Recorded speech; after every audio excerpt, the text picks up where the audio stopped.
Thanks for watching this video. Today what we're going to show you is how to install the 1977 to 1982 temperature gauge adjustable resistors.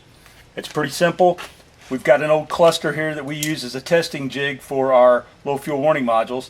So we're just going to use this gauge, and I've already been messing with it a little bit. You'll notice there's no clock here.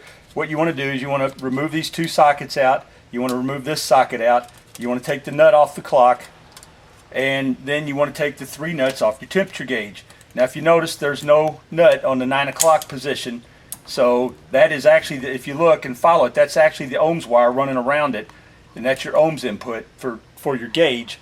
And the ground for the gauge is here, and then your 12 volts goes in up here on the top stud. So what we're going to do is we're going to go ahead and pull the three studs off, and like I said, I've already been in there a little bit to make the video a little faster, less painless for you. So we're going to take the three studs off, and once you've got the three studs off and you've got your clock off, you just pull it back and you pull it off all four of the studs. When you do, you can get in there to the resistor. There's the resistor, there's the two nuts that hold it, and then also just pay attention, there's two insulating washers here at the 12 and the 6 o'clock position. A lot of people always ask me what position they go into. Matter of fact, a guy just asked me that the other day.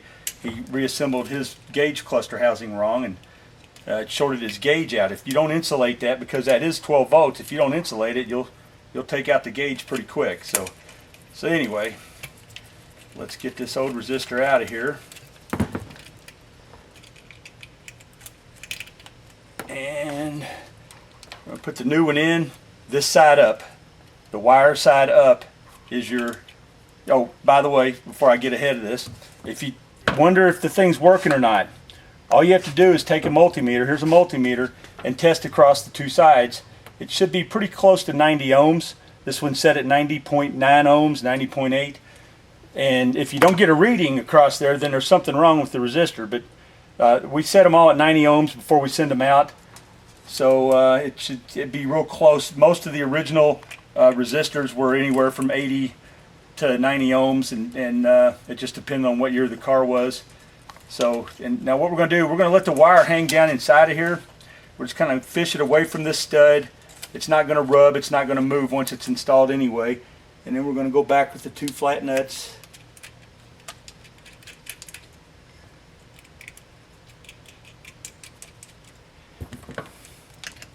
Now we're going to install a adjustable resistor on this gauge so that we can show you what's going on. It's a little debris from making the sockets.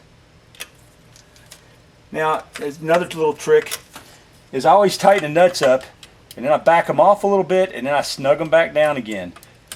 That just gives it a bite in there, and you know it's making good contact. So now we're going to put the printed circuit back on top of it, and I'm going to cheat a little bit. Ground. Well, I could have stuck the ground underneath there, so let's do that. Let's go with the ground here.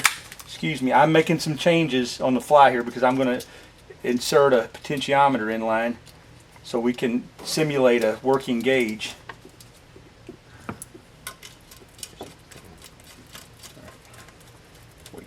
Because I want this to stay on there. Moving it around, it'd be hard to hold. I think it'd be hard to hold. That's going to be my input side. So I'm going to put the nut on there.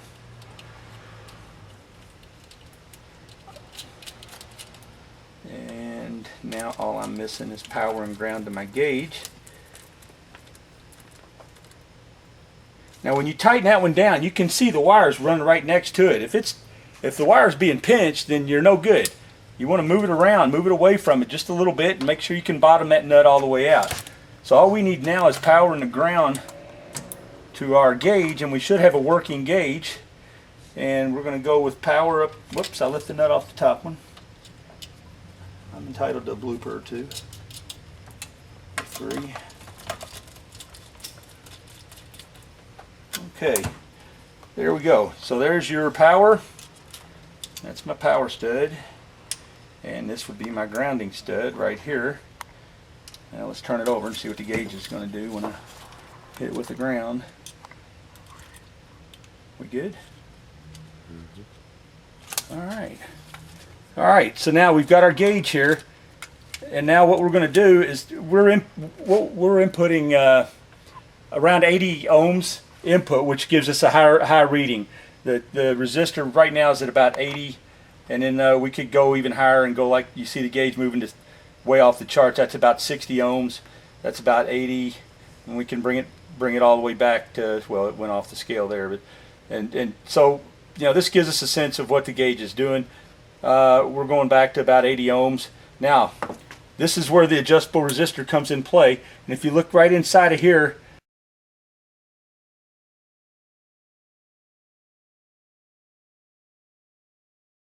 there's a little screw, and you can turn that screw, and you want to make this match your reading on the car.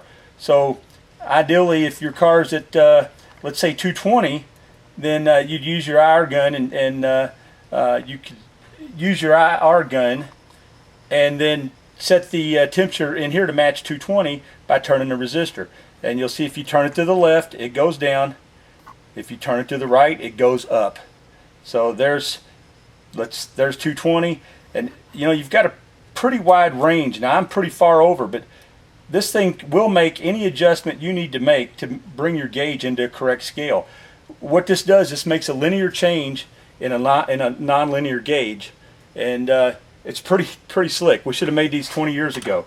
So that's going to wrap it up.